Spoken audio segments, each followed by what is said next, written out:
Рахмат. Кийинки сөз Мадумаров Адахан Кимсанбаевичте. Рахмат. Мага кемиңиздер жооп бересиздер, айырмасы жок.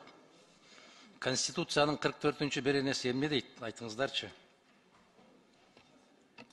Пенсионер жашоо минимумунан кем эмес деңгээлде болуш керек деп. Пенсия пособиялар деп ошо жазылган. Сиздердики ошонун кем эмеспи? Урматтуу Адахан Кимсанбаевич, биз бүгүнкү алып келген мыйзамыбызда ошону аткарууга келатат да. Мону киргизсек биз бүгүнкү күндө 50 миңге жакын пенсионер ошодон ашат да. Биз болгон биш аракеттерибиздин баары ошого алып келатат да. Бизде канча пенсионер бар?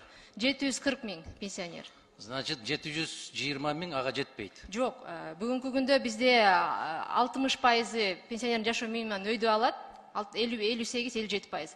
Андан кийинкиси ылдыйраак алат да, пенсионер жашоо минимуму же пенсионер жашоо минимуму деңгээлинен. Мен буга чейин айтып кетпедимби, Адахан Кимсанбаевич, бүгүнкү күндө баягы 2 миңден аз, 3 миңден аз алган пенсиялар бар. Алардын стажына жараша пенсиялар аз болуп атат. Ошон үчүн биз бул мыйзам менен пенсиянын базалык бөлүгүн стаждан айырып туруп, бардыгына баягы биринчи деңгээл кылып киргизип атабыз да. Ошондо биз 3170 бардыгына кандай стаж болбосун, бирок ошону менен биротоло баягы иждивенчество болбош үчүн 5 жылдан 20 жылга чейин стажды киргизип атабыз да. Токтоңуз, шашпаңыз. Актуардык коэффициент канча азыр силерде эсептеп аткан? Актуарный коэффициент 45 жаштан баштап 90 жашка чейин белгиленет. Орто эсеп менен пенсия жашында 0,6 болот да. Канча? 0,6. Актуарный. Реформаны баштаганыңыздарда канча эле бул коэффициент? Жок, бул актуарный коэффициент жылдан жылга, мисалы 45 жаштан анан мурда болсо 0,3, 0,4 болуп, андан кийин 90га чыкканда 0,33 болот да. Ана байкаңыз, ушул реформаны баштаганда коэффициент 0,9 менен баштаганбыз биз. Азыр жылдан жылга түшүрүп баратасыздар. Сиз мындай кылыңыз. Так жооп бериңиз мага. Эгер ошол эң керектелүүчү корзинадан төмөн болууга мүмкүн эмес болсо, анда карап көрүңүз. Жалал Абад областында былтыры кымбаттай элек мезгилде 6600, Ош областында 6300, Бишкек шаарында 6317 сом 40 тыйын. Нарын областында 6174 сом 54 тыйын болуп келген. Бул, эгерде бааларды карасаңыз, нан 17 сом турган мезгилде, эт 449 сом турган мезгилде, макарон азыктары 51 сом турган мезгилде. Расмий стат маалыматтар булар. Азыр 23-жылы бул баалар эселеп кетти да. Азыр эт 800 сом.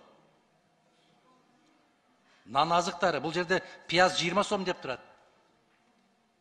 Сабыз 35 сом деп турат. Биз кайда кетип бартабыз? Пенсияга чыкпай эле өзүңдү өзүң узатып ал аркылуу дүйнөгө деген маселе кетип бартпайбы? Азыр Гүл Акматкулунун айткандай, бийик тоолуу райондорго тийбегиле айланайындар. Аларга жеңилдик бергендин ордуна кайрадан 3 жаш кошуп отуруш, анын кажети жок. Бизде 65% калк айылда жашайт. 65% калктын 40%га жакыны бийик тоолуу жерде жашайт.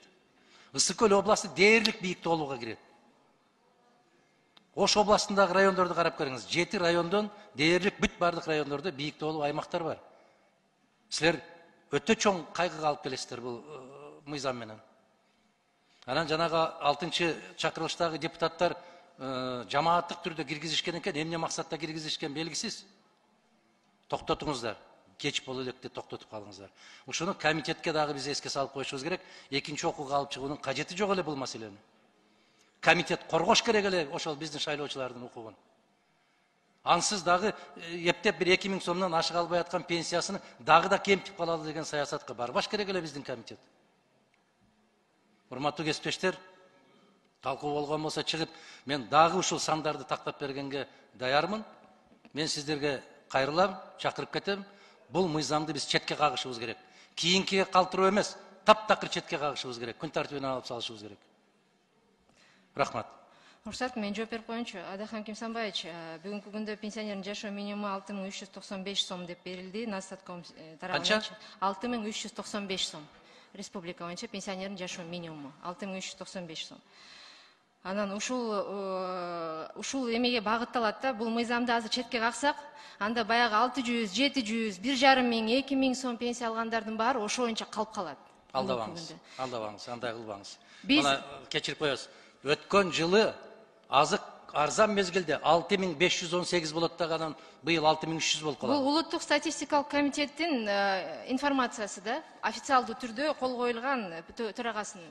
Муну дагы улуттук статистикалык комитеттин маалыматы. Пенсионердин жашоо минимум. Бизде мисал жашоо минимум трудоспособного ребенка, анан пенсионера деген болот. Пенсионердики 6395, взрослого трудоспособного 8025 сом. Конституциядан жазылган эмес. Жалпы калктын укугу жазылган ал жерде.